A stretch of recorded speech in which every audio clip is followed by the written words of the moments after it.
Hello, আসসালামু আলাইকুম। আপনারা সবাই কেমন আছেন? আমি আপনাদের মাঝে একটু লাইভে আসলাম কিছু কথা বলার জন্য।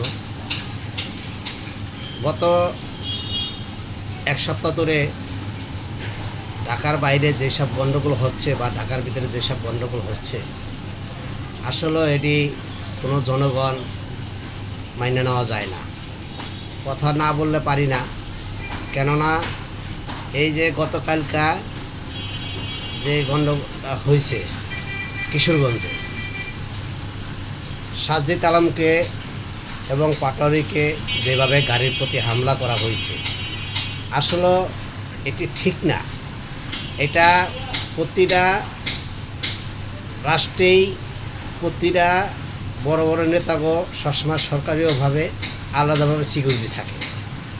ওই সেফটি হিসাবে প্রতিটা আপনার প্রধানমন্ত্রী দেখা উচিত। আসলে ওই কাজটা অন্যায় করছে, এভাবে মারধর করাটা ঠিক করে নাই কেননা এরা হয়েছে বাংলাদেশের সম্পদ।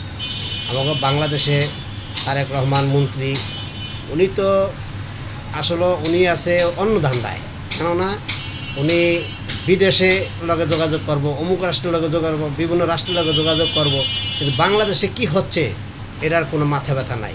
কেননা মরুক বাসুক তার নিয়ে কোনো মাথা ব্যথা নাই কিন্তু আসলে এটি ঠিক না। বাংলাদেশে কি হচ্ছে এটা আগে দেখতে হবে।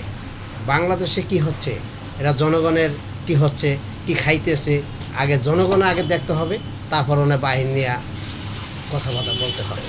এটি আসলে আমরা জনগণ যা বুঝি, আমরা এতটুকুই বুঝি যে বাংলাদেশে আমরা চাই শান্তি, বাংলাদেশে চাই আমরা সুখ, বাংলাদেশে আমরা সবসময় সৎ পথে চলতে চাই। মারামারি, কাটাকাটি, হানাহানি এইসব আমরা চাই না। এই জন্যই আমাদের সরকার কেন হয়, সরকার এই জন্যই হয় যে প্রতিটা সরকারেই সবসময় জনগণের পাশে থাকতে হবে। জনগণ কী করছে, কি খাচ্ছে, কোথায় যাচ্ছে, কি অন্যায় করছে, সব দিক দিয়ে দেখতে হবে। এই জন্য এই যে কালকা বড় ধরনের যে গ্যাঞ্জামটা হয়ে গেল কিশোরগঞ্জে, এটা অনেক বড় ধরনের গ্যাঞ্জাম। এখনও পর্যন্ত প্রধানমন্ত্রী কোনো সুরাহ, কোনো কিছু নাই। আসলে এটি ঠিক না। আগে যে অন্যায়গুলো নিয়ে করছে তাদেরকে বিচার করা হোক, আইনের আয়তনে নেওয়া হোক, তাদেরকে সেফটি করা হোক, যাদেরকে মারছে তাদেরকে সেফটি করা হোক, তাদেরকে সবসময় সেফটি করা হোক। এই জিনিসগুলো নিয়ে আসলে করা উচিত।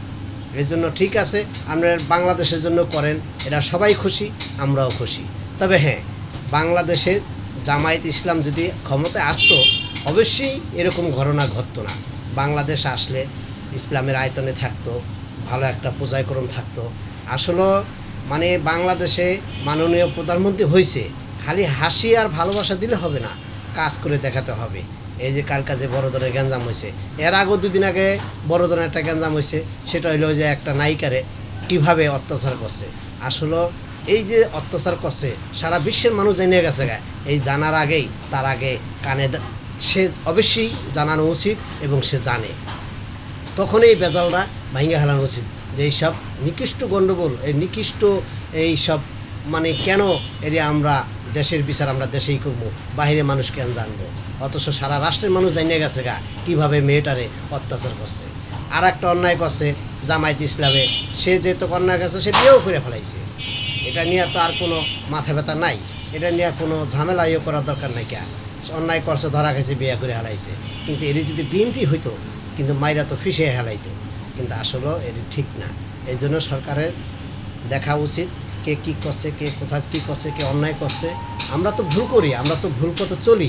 এই জন্য আমরা ভুল পথে চললে একজনের ভালো একটা করতে হবে যে আমরা যাতে ভুল না করি, অন্যায় না করি, আমরা সবসময় সৎ পথে চলি, আমাকে সবসময় সতর্ক করতে হবে। তো সেটা তো কোনো তারেক রহমানের বিএনপি যত চেলাবেলা আছে, বিএনপির নেতারা আছে, কাদেরকে কেউ ওই কথা তো শুনি না। আমরা এত বছরে যে আজকাল দেখতেছি এই আমরা আজ 42-40 বছর বয়সে আমরা তারেক রহমানের ভালোই জানি, তারেক ভাই আমরা অত্যন্ত ভালো জানি। তার আম্মার জানাজায় গেছিলাম, ঠিক আছে। আমরা এই পর্যন্ত তাকে কখনো গণ্ডগোল দেখি নাই, কখনো মারামারি দেখি না, যা তারা কারোর সাথে এরকম কিছু করছে আমরা দেখি নাই। কিন্তু ওটা দেখলে হবে না। আপনারা হয়েছেন দেশের নায়ক, আপনারা হয়েছেন দেশের নায়ক। দেশে আমরা কিভাবে কি করি এটা আপনাদের দেখা উচিত। আপনার বোঝা উচিত। আমরা ভুল করি, আমরা অনেক সময় ভুল পথে চলি, এই ভুলটা আপনারা সংশোধন করবেন, ঠিক আছে? তো এই জন্য আপনারা কেন মন্ত্রী হচ্ছেন? এর জন্যে যে আমরা যাতে সুস্থভাবে বাঁচতে পারি, শান্তিভাবে বাঁচতে পারি, এই জন্য আজকে আপনাকে মন্ত্রী বানানো হয়েছে। মন্ত্রী কারা বানাইছে? মন্ত্রী জনগণরা বানাইছে।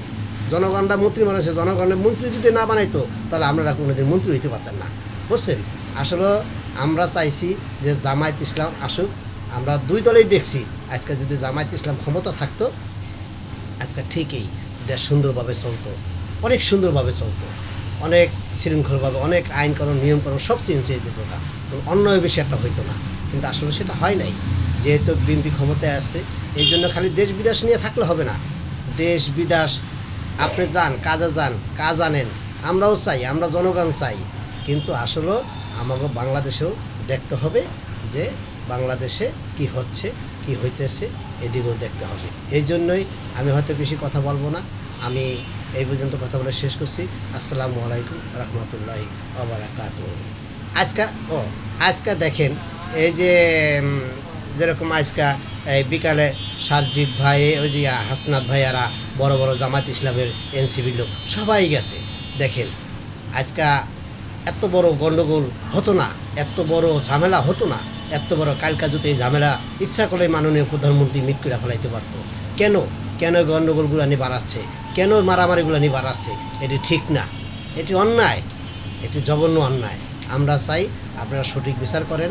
মাননীয় সরকার, প্রধানমন্ত্রী যে যেখানে গণ্ডগোল করে, যারা যেখানে উতাল পাতাল করে, তাদেরকে সবাই দেখবেন যে বাংলাদেশে মানুষ শান্তি চায়, জনগণ শান্তি চাই, আমরা চারটা ডাল ভাত খাই, আমরা বাঁচতে চাই। এই জন্য আমরা ওই শান্তিটাই চাই।